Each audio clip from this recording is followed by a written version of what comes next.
While the exact number of Hamas and Hezbollah sleeper cells operating within the United States is not known, a comprehensive study by George Washington University last year found the most Hezbollah activity in Michigan, New York, North Carolina, and California.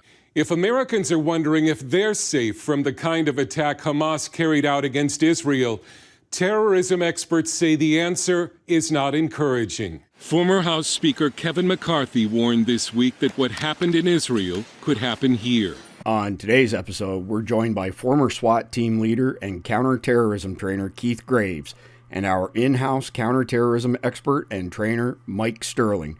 We're discussing everything from sleeper cells in America to implementing security at your church or other community venues. And we're back. Welcome to the podcast, Keith.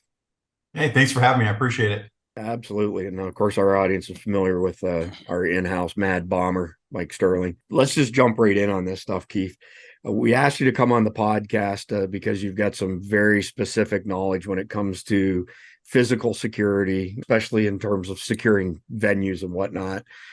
Can you give our audience like a background of how you got to this point in time in your career and the types of things that you do with law enforcement, intelligence agencies, DOD? I was a cop for 30 years in the San Francisco Bay Area. I was behind enemy lines. My jury pool was Oakland and Berkeley. Wow. To kind of shape things. When I retired, I decided to move back to the United States. Now I live in Idaho with the rest of America. What I did for those 30 years, a majority of my career, I worked narcotics, plain clothes or undercover. And then most SWAT teams are supplemental assignment. You're doing in addition to all your regular duties. I did SWAT for 20 years. I left as a team leader. I left the department as a sergeant when I retired. Pretty much my entire career was operations, just work in the field. When I retired, I'd been training cops all over the country in drug enforcement. I now have contracts with Department of Defense, Office of National Drug Control Policy, our drug czar, and some other federal organizations. But DOD is my biggest client right now. And most of my classes, half for cops, and then the other half are either going to be military, intelligence agency, or other hangers on that come in. Pretty much the predominant side of things is counter narcotics, whether it's investigations, tactics, or whatever. But I'm also a Christian. When I moved to Idaho, I came to a very large church. Some people consider it a mega church. When I got there, they asked me, I wanted to serve, and they said, what did you do? And I'm like, I was a cop for 30 years. And they're like, you should go to the safety team.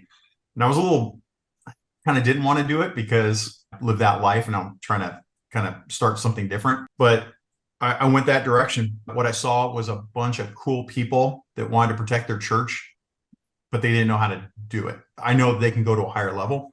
We put forth a training program to make them the best that we can be. And it's not like we're trying to make a SWAT team. We're definitely not trying to make a SWAT team. Okay. But what we did is we took regular people and we made them tactically proficient. And now they know how to enter a room. They know how to identify threats. They know how to identify people that are armed, which my church, at least 40% of the people coming in are armed. How to look at tattoos, how to look at clothing, how to recognize these things, how to find suspicious people when you have them, how to contact them, how to deal with them, how to shoot better, how to just be better tactically. One day I was sitting down and I'm thinking like we're spending a lot of time in the classroom and not enough time doing field stuff. I figure out how to do that because they're all volunteers, I decided to move a lot of the classroom stuff online onto Christian Warrior Training. Okay. When we moved it online, I was like, let's just open it up to everybody. Everybody can get it. We offer free training. All the classroom stuff is free. It's my gift to Christian warriors out there. You can just go to courses.christianwarrior.com and everything is there for you.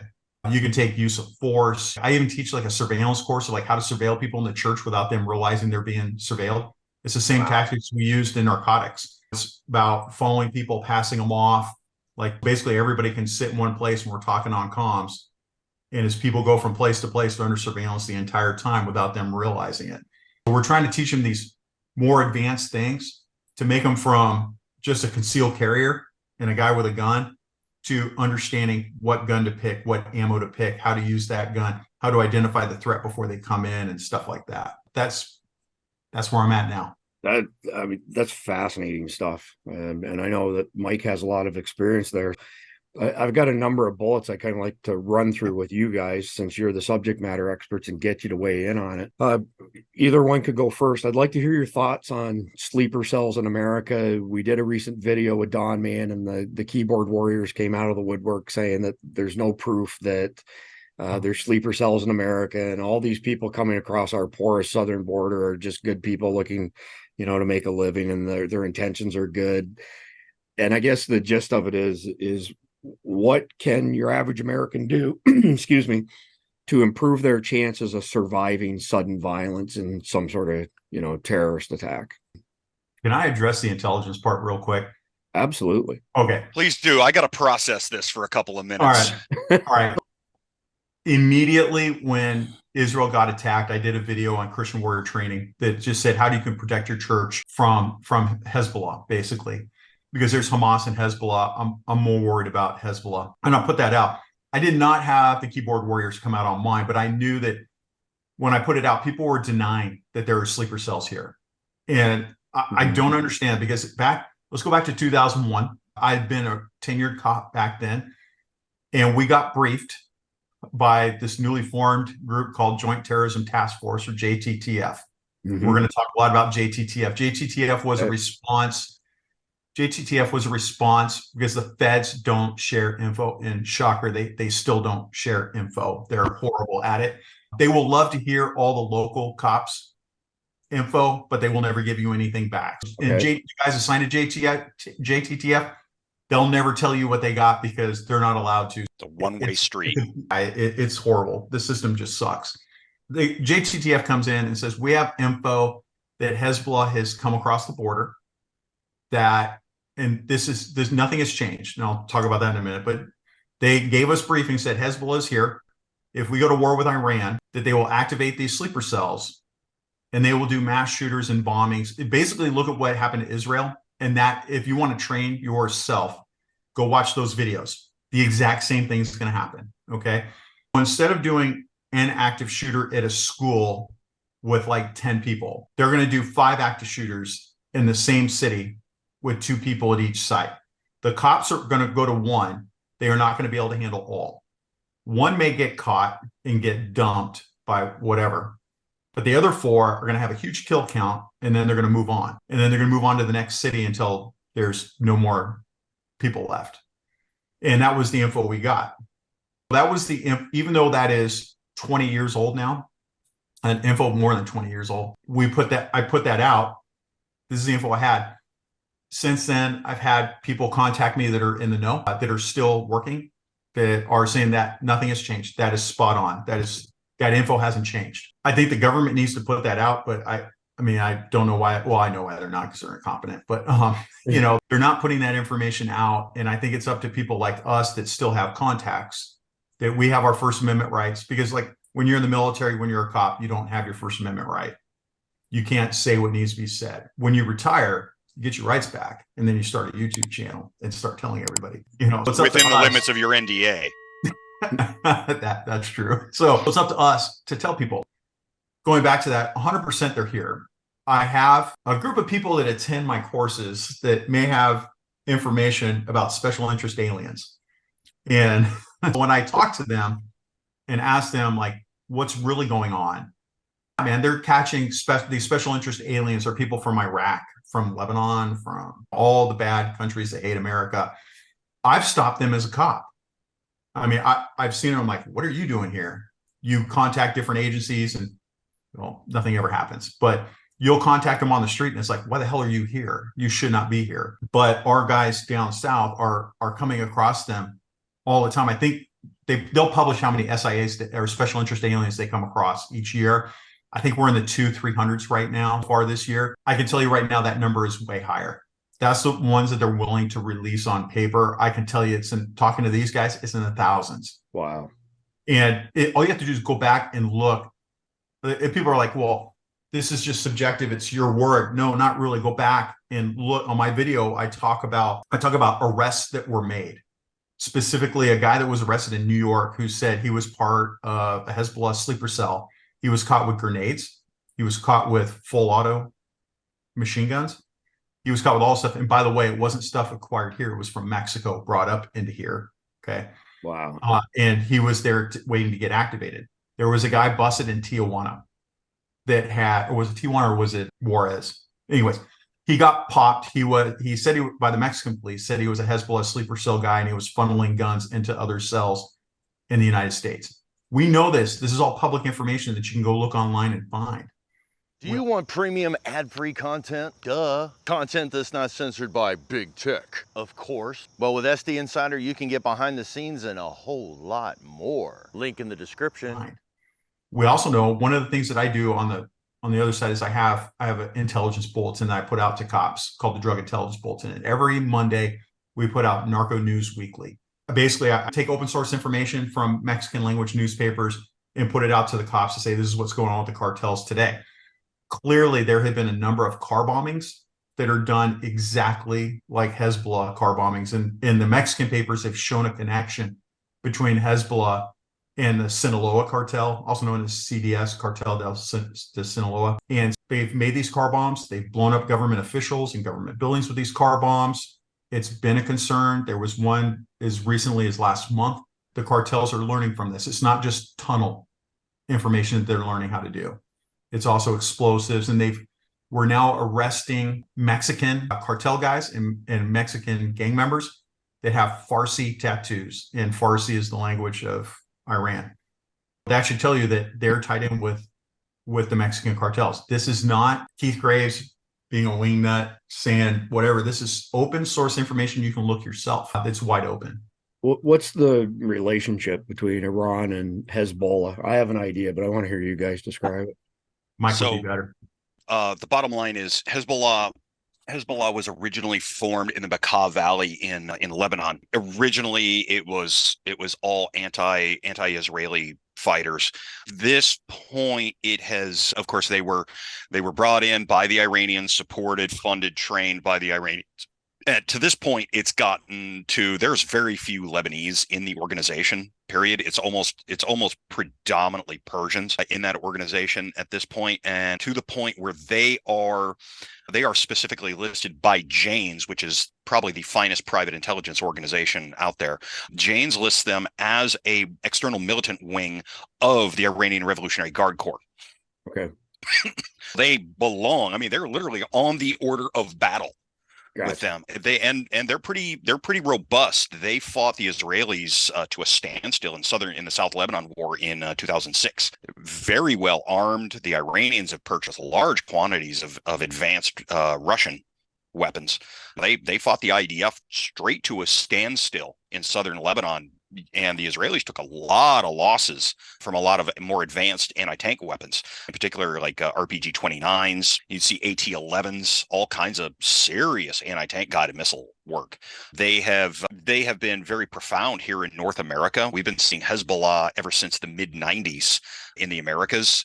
They came over by request to assist FARC, the Colombian narco guerrilla group down there. FARC began as a Marxist guerrilla organization, and then they eventually slid over to becoming a narco-terrorist organization. Once they became narco-terrorists, the cartels and everybody split from them and everything like that. They purchased some assistance from Hezbollah, and Hezbollah came over and they set up a training camp for them, and I want to say it was over on the Venezuelan border side.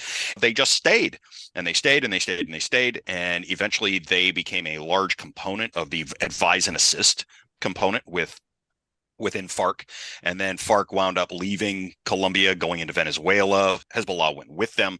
Eventually, you're winding up with Hezbollah training camps in, 7 different Central American countries at this point, something like that. I think Guatemala and Mexico are the only ones that we don't know for sure on the open source side that there's Hezbollah training facilities. Now, at this point, it would not surprise me one tiny little bit to have Hezbollah heavy within Mexico embedded with the cartels. But them here in the United States, absolutely. We've known for a fact that they have been here, and I worked a couple of those JTT operations in the late 90s where you'd bust some dude who had Farsi tattoos and was in good shape. And as well as I do, most of these guys, you run into them on the street over in over in Solder City or something like that, and they're 130 pounds of chewed bubble gum. These dudes work out. They're hitting the gym. They know what they're about. It's just like the IRGC guys we were fighting in Iraq. These guys know what they're about, and they're here. I think I'd like to just draw a fine point to this for the keyboard commandos. This is firsthand experience from both of you, firsthand intelligence, firsthand operational experience, firsthand exposure to intelligence.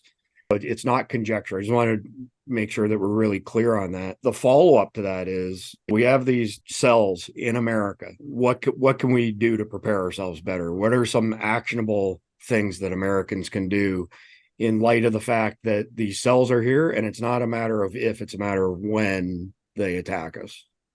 You got to look at what their targets are going to be if they get activated. Okay. And their targets are going to be Christian churches, Jewish synagogues. It's going to be open venues like bars with large people. Think Route 91 concert in Vegas. It's going to be just anywhere where people are going to congregate. And the other thing is, it's where it strikes fear in Americans, right? Because that's the whole point, right? Kill one, terrorize 1,000. It's not just going to be San Francisco, New York, LA, Chicago. It's going to be Boise, Idaho, Des Moines, Iowa. It's going to be Fort Worth, Texas, Kansas City. I mean, we're talking like American cities, and you have to look at what the targets are going to be, and that's what your targets are going to be, right? Certainly, they may go to New York City because that's always like a good terrorist hit, right? But good for optics, and that's about it. Exactly. But the problem is New York City has their shit down as far as having anti-terrorist squads. Their intelligence, I think, is on par with CIA. Their intelligence apparatus is phenomenal. I've gotten to take a peek at it, and I'm totally impressed. I mean, they have 150 cops deployed overseas. And when there's a terrorist event, the cop is there showing up to go learn from that, to bring it back. Now, if only their city would actually listen to their intelligence apparatus, they have something going on. That's the politicians, man. The politicians are just screwing America right now. You know, you just got to look at that. If you're a leader in a church, leader in a synagogue, leader, like you own a bar that has just multiple hundreds of people coming in. If you run a concert venue, security there, you should start thinking about how to harden your venue, right? For example, I like talking about churches because I want to protect our churches. There's a belief amongst some church security people that they don't want to wear anything that signifies them as security because they'd rather be undercover in case the guy comes in, they can pounce on him. And I'm looking at it like that's just bad, number one. And they're like, well, I'll get shot first. Good for you, man. I wore a uniform for 30 years, man. They were like, I know that I was probably going to get shot first, but I'm good with that. Thanks for letting me know where you are. Now I'm going to go on the attack. I'm Jason Salyer with Survival Dispatch. As a Survival Dispatch insider, you'll be able to gain the knowledge, the skills, and equipment necessary to protect your family when it really, really matters. They'll provide crucial information on such things as stockpiling food, medical necessities, communication plans. You will receive specific actionable plans. Visit survivaldispatch.com to get started. The group, number one, is cop responding. I want to see who's got security. I know who I can call upon if I need them, right? The other thing is you have like 5 guys in this church wearing something that says security, and they got their earpieces, and obviously they're probably armed. They're packing. You can't see it, but they're probably packing, and they got all the doors secured. They're going to walk in and turn around and walk right back out because they're going to realize that they're not going to get away with it. They're not going to get as high of a kill count because those guys are going to dump them when they walk in. The first part of that is like having that visible security that sticks out. I want them to come in, turn around, and walk right back out. I know they're going to hit a church. At least they're not going to hit mine. You know, and I mean, it's horrible to think like that, but you got to protect your people. You just got to make yourself a hard target. That's and at a certain point, defining yourself as a hard target means overt security as opposed to covert security. Let me give you another.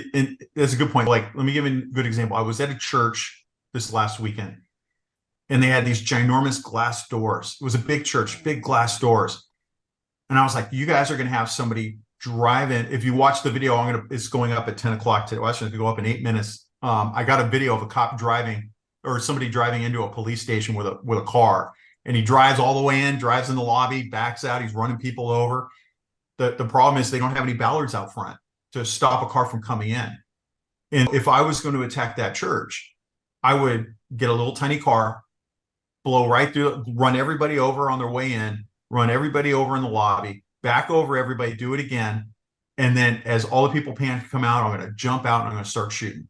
And you have to think, and I feel horrible sometimes, like I'm looking at like a church or a synagogue and I'm like, well, this is how I kill everybody in your church. I feel horrible about it, but it's like, you have to think like that to stop them.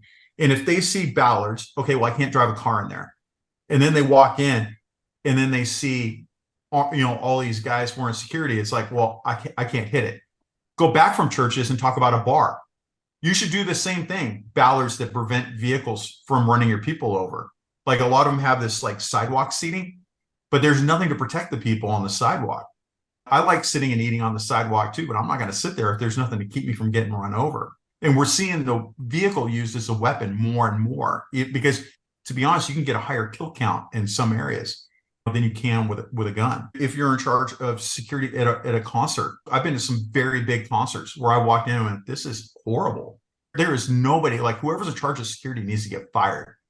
And they'll wand. I cannot tell you how many times I've got wanded and I'm packing and it'll go off and they go, come on. Or like I'll put a big cowboy belt buckle on and that's where I tuck my handgun. And I go in and they go, whoop, and they go, what do you got? And I'm like, oh, it's my belt buckle. And they go, okay, come on in. I'm not going to not come in without a handgun, because if I can come in without a handgun, then it's been Hezbollah and all these other turds. The big thing is make yourself a hard target. And if you don't know how to do that, I'll put something up on Christian Warrior Training on it. We have a newsletter too, christianwarriortraining.com if you go there. But I'm going to put out in the newsletter pretty soon, like a free guide that says like, here's a checklist that you do for your church. And if you checked a box that says, no, you don't have it, then fix it. Ballards in the front, lighting. There's this whole thing is crime prevention through environmental design. It's called SEPTED. And it's designing like it goes from like trees and like, they're trimmed 6 feet and up and nothing below. Bushes are trimmed. Nobody can hide the bushes, and lighting, a certain percentage of lighting in each area. It's a great way to secure your church or your bar or your like whatever. It doesn't matter what it is. That's awesome, Keith. Mike, we've discussed target hardening for people's homes, but we haven't discussed this topic until today. Give me a couple of thoughts on your part as far as target hardening for these larger venues, commercial venues, that sort of thing, churches, community groups. We talked about having hardening on your site that is pleasing to the eye. My absolute personal favorite, flower beds. Yeah. And they're raised brick flower beds about 3.5 feet high, except the bottom 2 feet of it ain't brick. It's solid. It's a block of solid, heavy duty reinforced concrete that's set deep into the ground. Hit it with a car all you want. You can hit it with a dump truck and it's not going to let you through. That's my all-time personal favorite. And I actually saw that. Where was it that I saw? Oh, I think it was in DC, some venue there. And they had this, nice little bistro area outside, and then I started looking at all the planters and I'm like, wait a minute, and why are the drains high? And it's funny, everybody's sitting there going, we're trying to have a meal and you're sitting here geeking out about security, Mike. I got to jump in real quick there. When I was a rookie cop, I started way back in 1990, and there was this house that terminated at the end of a half-mile long stretch. People would haul butt down this street. And I'm on training. I get sent to a major injury collision. I roll up, and here's this car terminated, but it's into the boulders in the front of this man's yard. And he's got these decorative boulders, right? Typical dumb rookie. Decorative. Oh yeah, and this guy screwed up. I mean, he's on the verge of death, the guy that hit it. And I was with the homeowner out front, and I was like, "Hey, pretty lucky of you to have these rocks," not realizing the rocks aren't big enough to actually stop a vehicle. I didn't know anything back then. I'm like, "It's amazing how lucky that is." And he's like, "This is your first day?" And I'm like, "No, it's not my first day. I've been here for a month." Right? And he goes, "So it's your first day?" He's like, "People hit this all the time." He goes, "It's steel with a rock over it." And he's explaining the construction of this, and it totally blended with his front yard. And I'm like, that's smart. And he goes, "Trust me, you're going to be here once a month." And I'm like, no, you look at there's paint all over these rocks. And sure enough, we've had multiple fatals of people hitting that guy. And if he did not do that, they would all be inside of his house. Wow. Oh, yeah. And just phenomenal how it did it. It blended in. I would know now. I mean, like you with the restaurant and the flower pots, you realize now what it is. But back then, I was impressed. And sure enough, I got to know the guy. We're on a first name basis when I was undercover. I'd drive by and he'd like look and I'd wave and he'd like, come here. And I'm like, he's like, do you live here? And I'm like, oh man, I work narcotics now. And he's like, oh, hey, still come by. And I'm like, okay, nicest man. My last day, I drove by his house and I was like, hey, I'm retired. He's like, wonder if we're, and he remembered, he's like, I wonder who the next dumb rookie is going to be that replaces you. It's going to come up and say the same thing. God loves dumb rookies, man. They are funny, man. Always good for entertainment. Rookies are the absolute best, especially guys that grew up in like neighborhoods that were very nice and they have no real world experience. And they're just like, my God, that guy's injecting heroin on the street. That's horrible. I know, really? Right? Here, go search him. wait till you see what you're going to find when you search him. Right? It's terrible that we laugh about the stuff, but that's what happens when you don't have your illusions anymore. Hazing is real, man. Go search it. Real. As far as securing venues and everything like that, from the point of view that you were heavily talking about, you feel a little bit guilty about this whole point. But in order to perform an appropriate vulnerability assessment of a site, you have to be thinking like a bad guy. And I got tagged right out of EOD school for having that conspiratorial mind and a certain moral flexibility. They wound up throwing me onto red teams all the time. Dude, we used to come up with the most screwed up stuff. But then you wind up going out actually performing vulnerability assessments on DoD installations, and you show up and you have to attack this entire thing from the bad guy's perspective. Don't look at this from a security perspective. Look at this from the bad guy's perspective. How am I going to get in there and cause as much mayhem with as little problems as is possible? And that's the other thing that a lot of people don't think about is everybody wants to look at this as in, oh, I'm assassinating the president. Dude, it's church. Okay. And it's a little small town church. If that small town church has got some hardening on the exterior and you go in, you're going to do a reconnaissance. If you have half a brain, you're going to go in and you're going to perform a reconnaissance as a bad guy, and you're going to look around.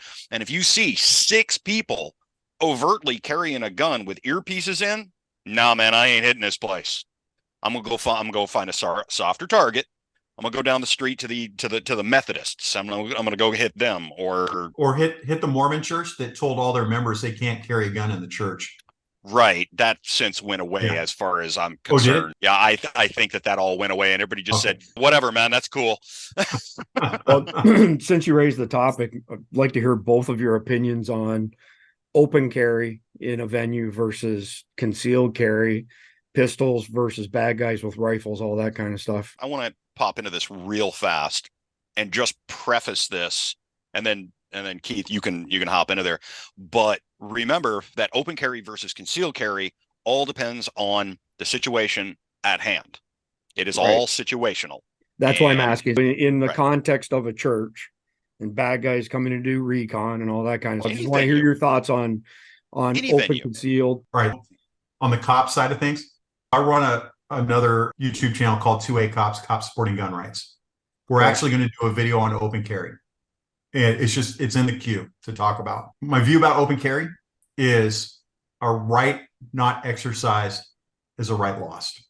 Okay.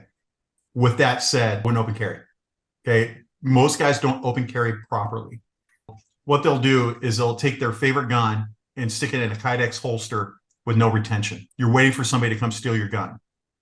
If you're going to open carry, do it properly, which means you have a holster that has retention. That's basically the same holster that a cop is going to wear. When I see concealed carriers in public, none of them have that. And it doesn't matter if you're just cruising to the store or whatever. My view is for church. Let's talk about a church, okay?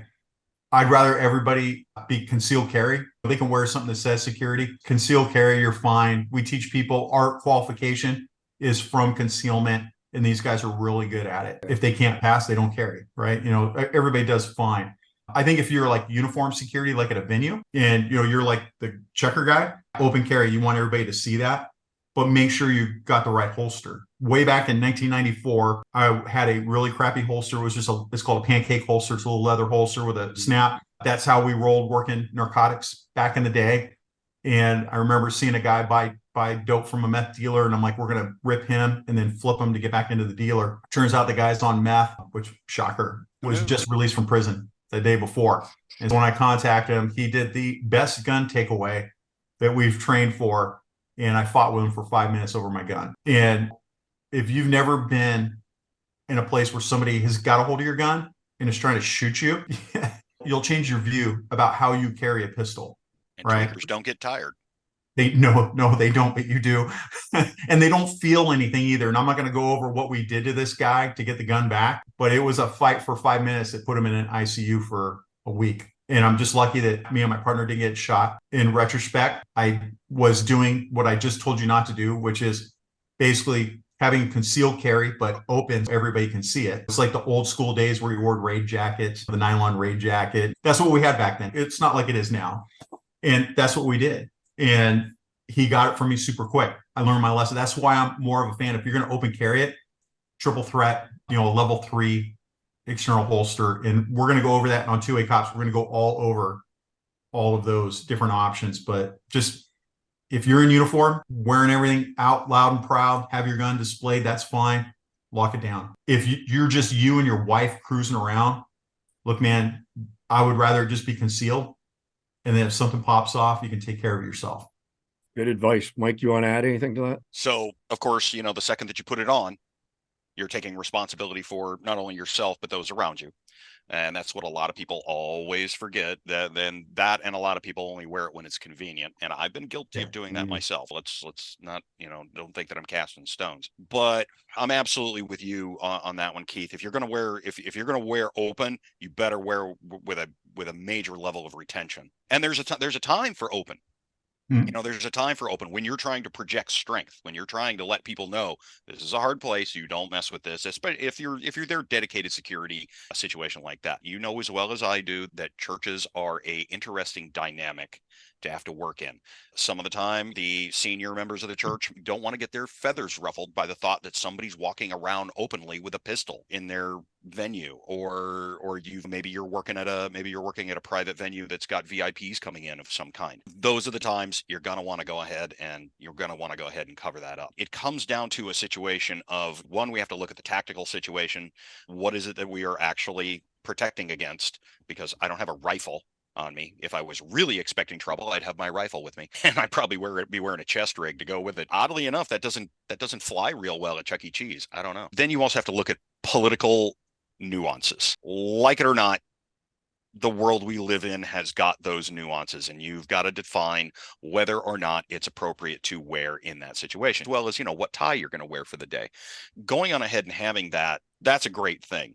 I would say, honestly, more valuable than what guns you're carrying, especially for a defined security team, is understanding the comms, understanding, just like Keith said, understanding how to read potential suspects coming in, how to talk to each other on those comms without swamping the comm net. You get some people out there that are just like, oh, and we're just going to have a conversation over the comm net. Shut up, get off the radio.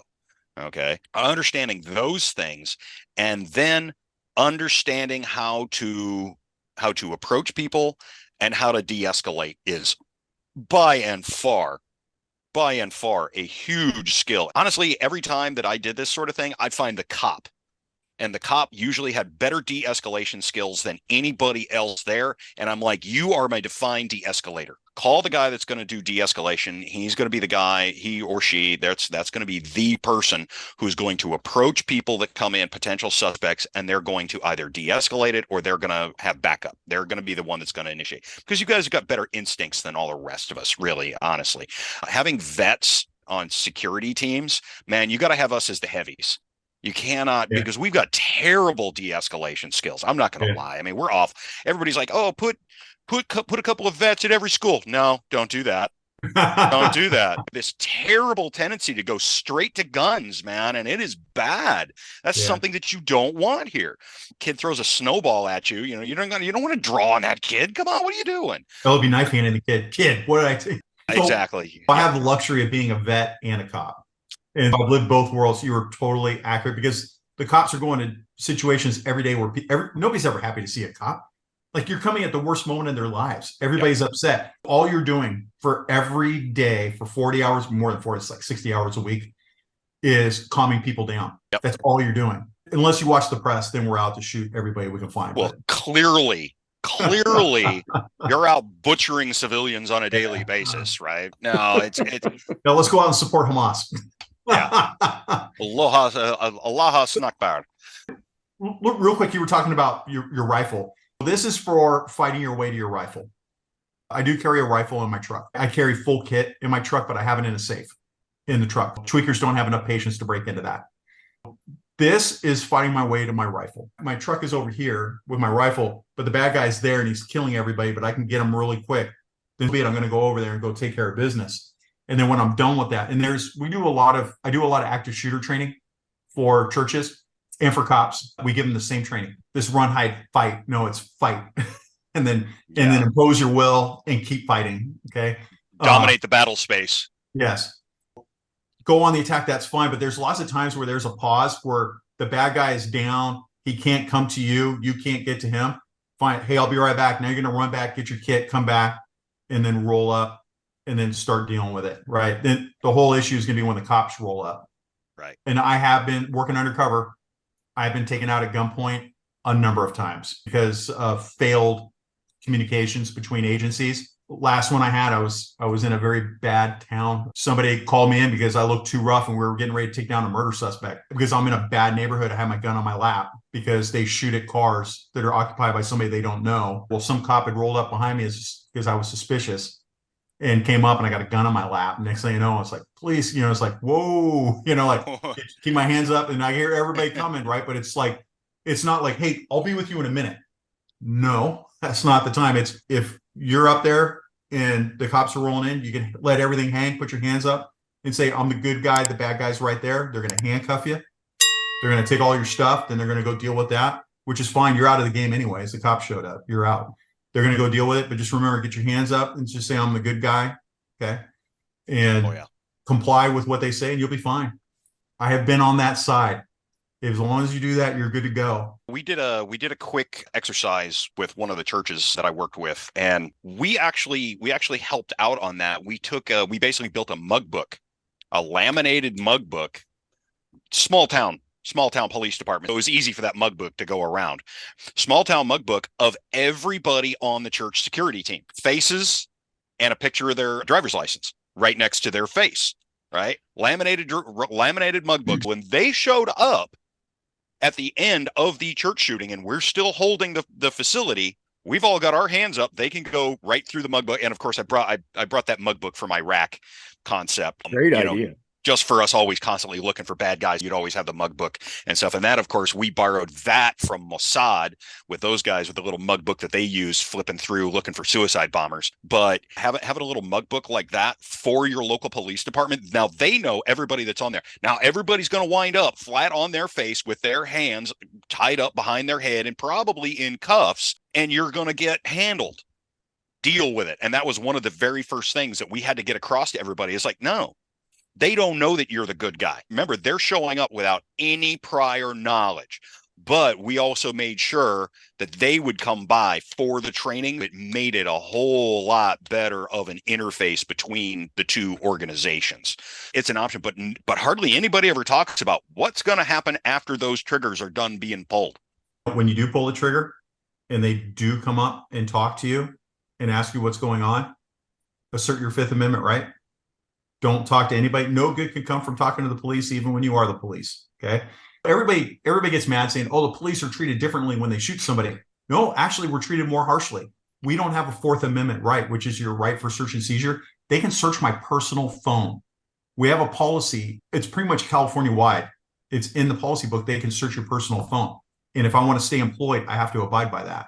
We just don't take our personal phone with us, right? But some guys do. What citizen? Police can just come up and search your phone like that. They can't. And so, look, when the cops get into a shooting, I've been the sergeant or I've gone to an officer-involved shooting, and the officer's like, Sarge, this is what's going on. Shut up. Like, shut up. Don't talk to me. Like you're trying to be nice because they're stressed out. And you can see it was self-defense. I'll talk to everybody else. Don't talk to me. Right? Don't talk to me. And I will go talk to everybody else. And then when your lawyer gets there, then go ahead and talk. I think there was an active duty cop locally here who used to do some tactical training courses. I took one years ago, and he said to us, everybody there, he said, if you're involved in a citizen involved shooting, the first call to 911 should be saying, I've been involved in this shooting. I'm having a heart attack. I need an ambulance. Yes. And therefore, when the first responders show up, they're whisking you off to the hospital because you're having a heart attack. They don't have a chance to question you while you're under duress. And it gives you time to call whoever, NRA, USCCA, US Law Shield, whoever, to get an attorney on site before you're grilled and you end up saying something in the heat of the moment that comes back to haunt you. Chris, on that point, they are going to transport you, and part of the protocols is they're going to give you drugs to calm your heart rate, and then that's going to make it so you can't give a viable statement. And you don't want to say anything. I'm not telling you to grab your chest and go down, but certainly if you're involved in a shooting, that is traumatic, and that could lead to heart attacks. And if you do happen to go down, the priority is to transport you, to give you these drugs to calm your heart down. It does give you time and space. And the most important thing is to have some kind of insurance or something. US Law Shield is one that I use. I like them because it's unlimited money for defense.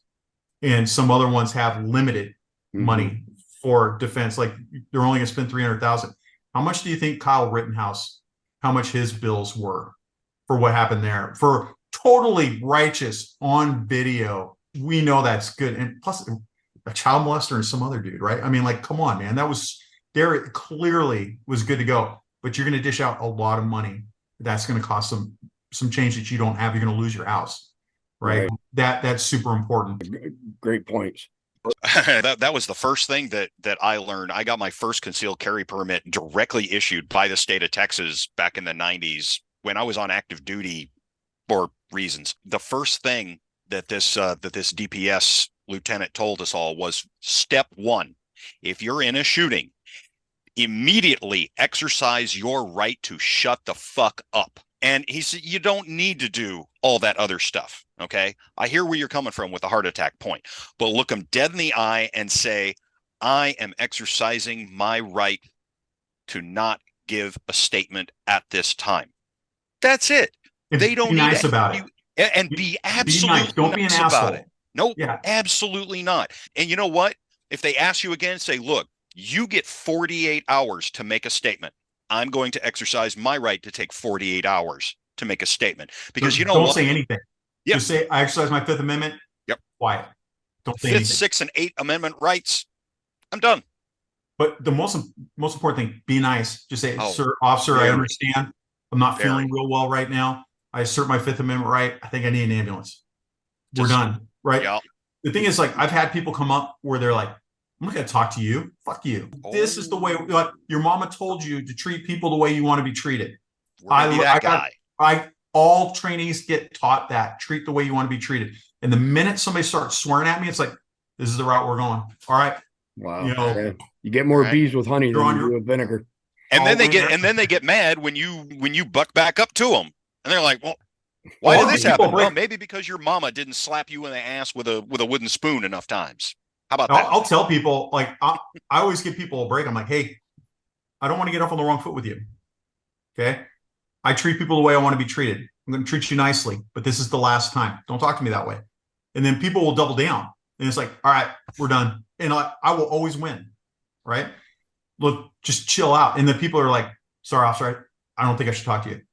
I literally look at them and go, I'll like cover the body camera and be like, all right, that's it. What's going on over here, sir? Right. And it's like kind of like to let them know, like, you're good because you can't show bias or whatever, but it is what it is. I just wanted to change gears a little bit here because some awesome recommendations and advice on both your parts. I just want to kind of narrow the focus down to church security in particular and some things that are specific to church security recommendations. Like, how does somebody even get started? For example, if a church has no security, what are the considerations? How do they facilitate communication and get high quality radios? I know you've got some hints on that, Keith.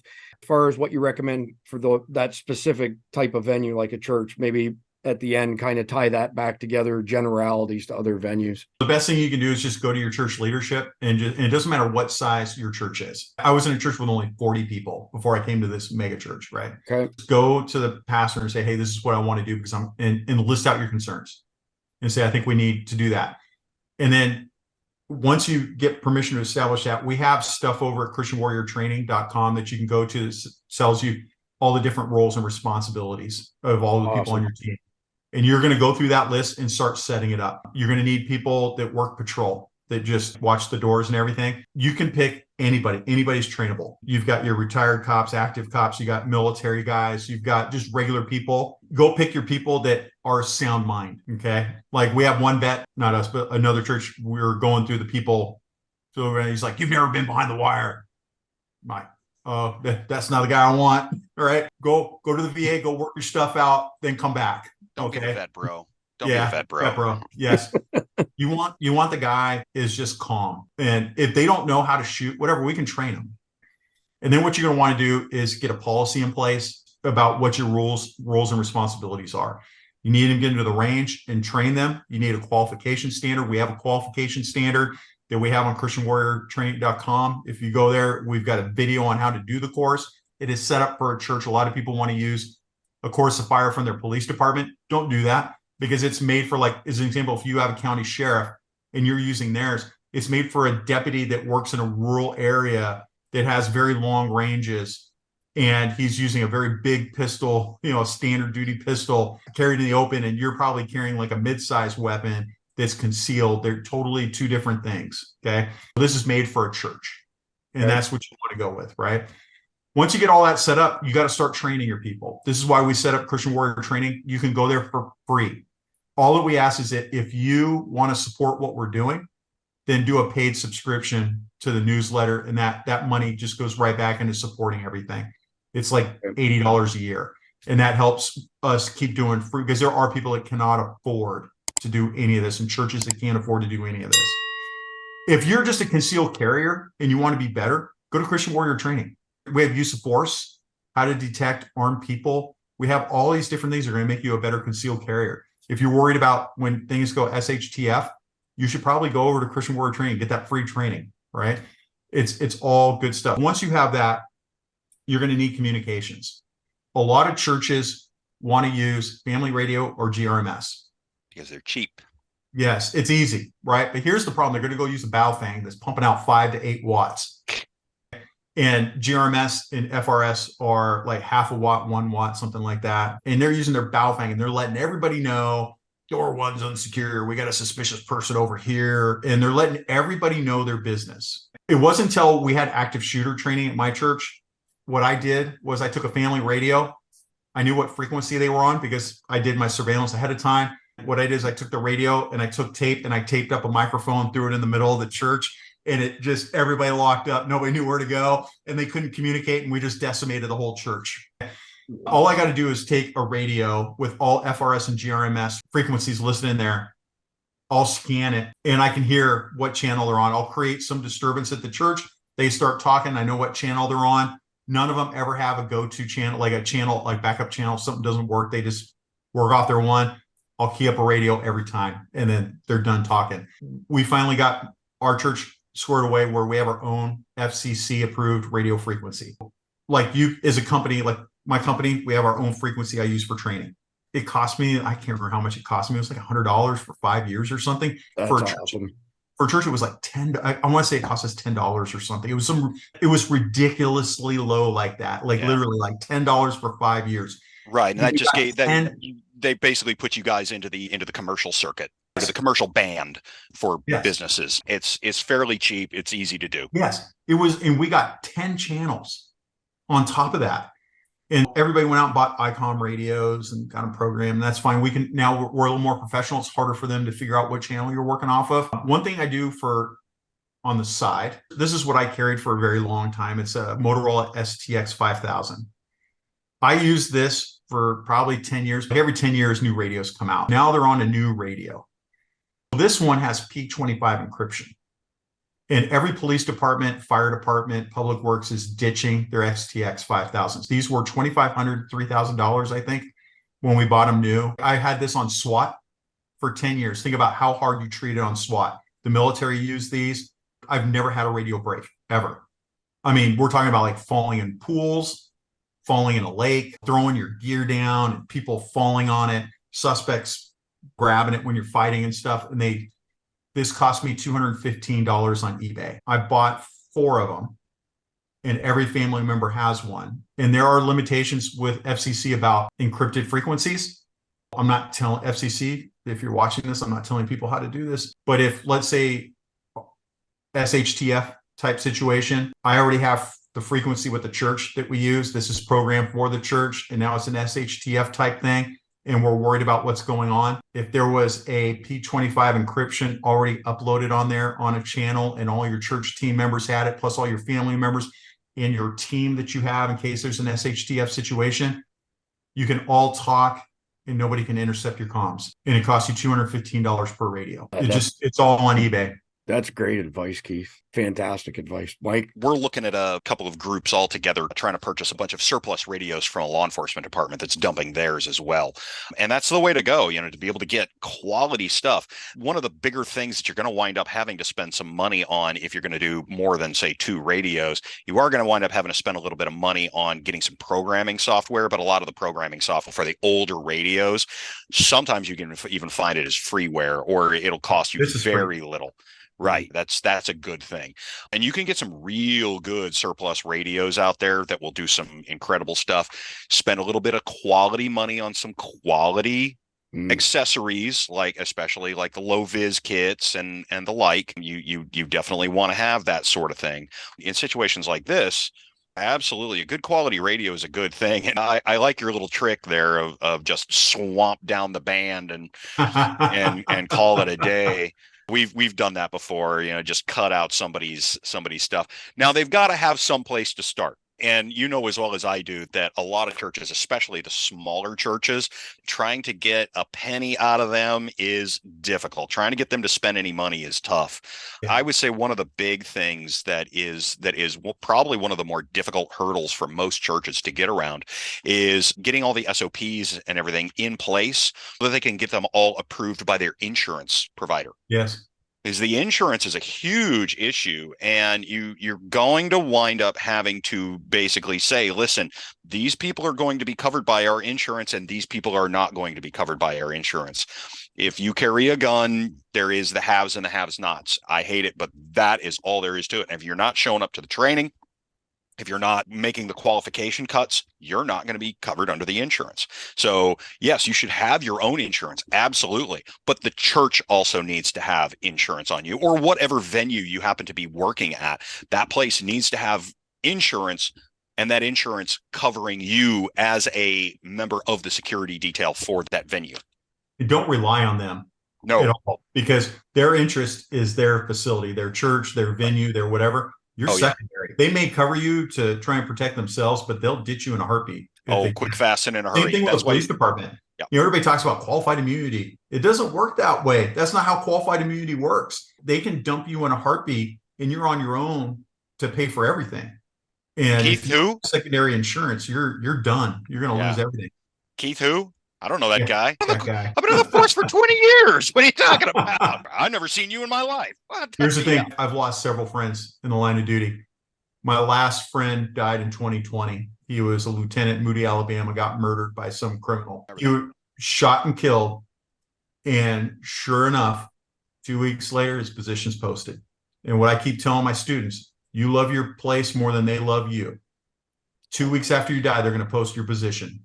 You better handle yourself appropriately, meaning worry about yourself. Good advice.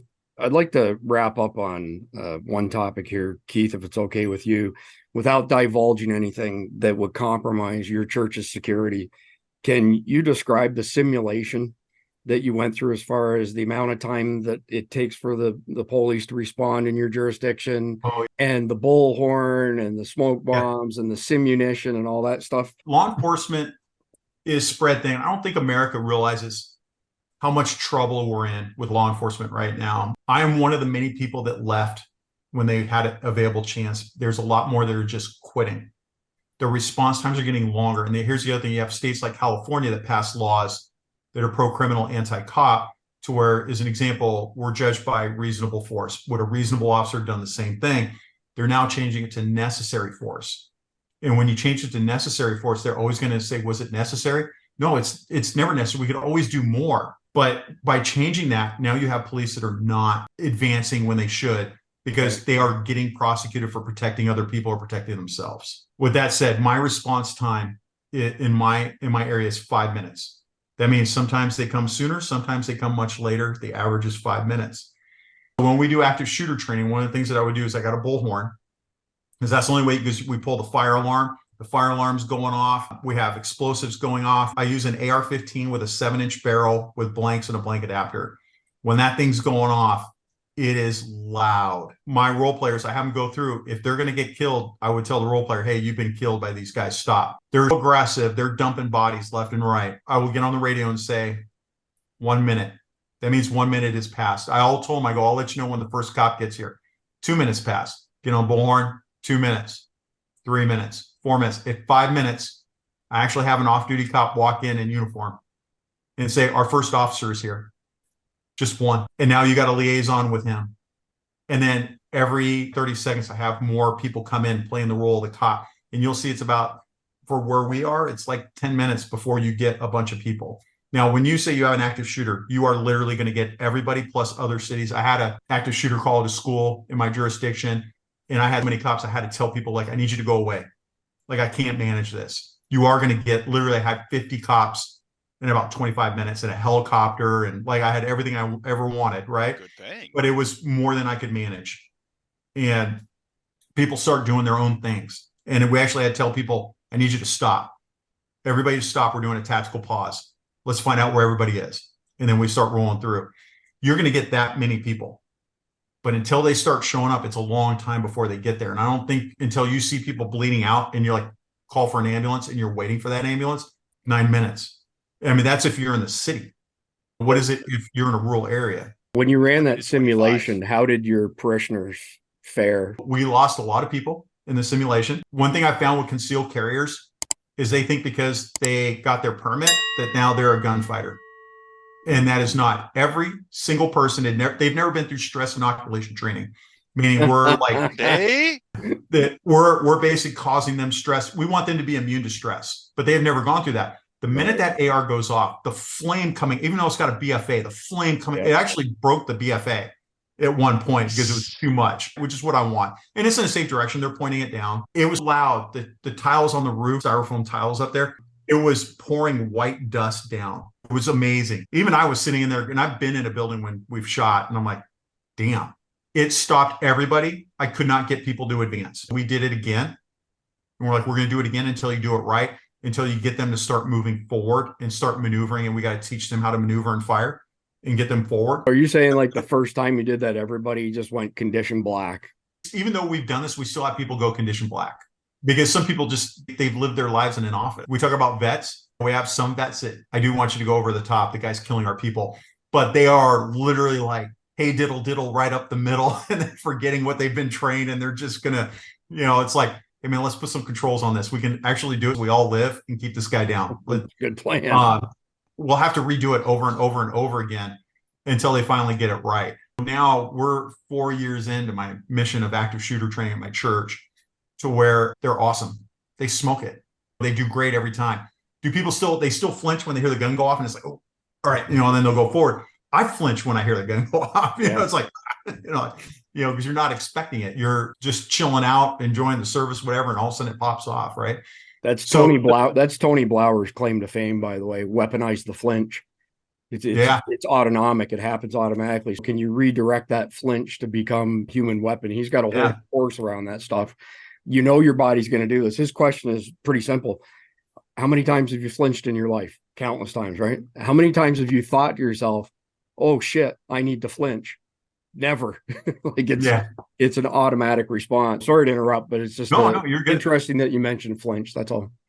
So, for our church's journey, I think our church by far is the best in the area as far as like security teams. And we are training other churches now. We are doing other stuff. We're inviting them to come. Our problem has been more of leadership, understanding how important this is. Most churches are the same where they want it to be welcoming, and ballards prevent people from coming in.